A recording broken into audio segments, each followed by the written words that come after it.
அதிமுக ஆட்சிக்கு வந்தவுடன் 3 மாதங்களில் போதைப்பொருள் நடமாட்டம் ஒழிக்கப்படும் என எடப்பாடி பழனிசாமி உறுதியளித்துள்ளார்.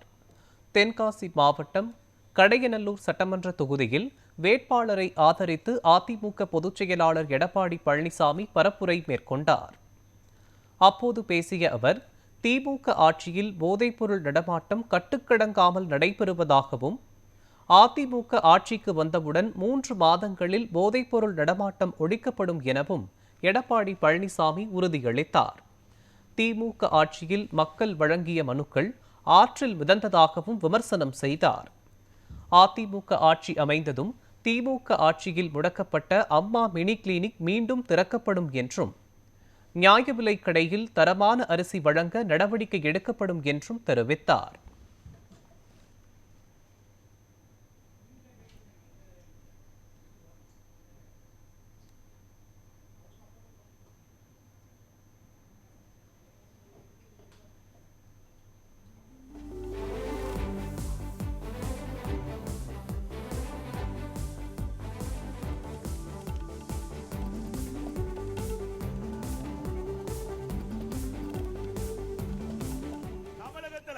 போதைப் பொருள் விற்பனை அமோகமா நடந்துட்டு இருக்குது. போதைப் பொருள் விற்பனை நடக்காத இடமே இல்ல. கிராமத்திலிருந்து நகர வரை போதைப் பொருள் விற்பனை அதிகமா நடந்துட்டு இருக்குது. இதனால மாணவர்கள், இளைஞர்கள், பொதுமக்கள் இந்த போதைக்கு அடிமையாகி இன்னைக்கு சீரழியக்கூடிய நிலை தமிழகத்தில் ஏற்பட்டிருக்குது.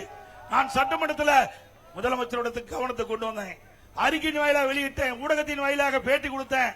திரு ஸ்டாலின் அவர்களே, இந்த போதை நடமாட்டம் தமிழகத்தில் அதிகமாக இருக்கிறது. போதைப் பொருளை கட்டுப்படுத்துங்கள். இந்த கஞ்சா விற்பனை அதிகமாக இருக்கிறது. இந்த கஞ்சா போதைக்கு அடிமையாகின்றவர்கள் தன்னை மறந்து குற்றச்செயல் ஈடுபட்டு என்ன செய்வது என்று தெரியாமல் தவறான வழியிலே நடந்து கொண்டிருக்கின்றார்கள். கொலை, கொள்ளை, திருட்டு, வழிப்பறிவு, பாலியல் கொடுமை நடப்பதற்கு காரணம் இந்த கஞ்சா போதை ஆசாமியால்.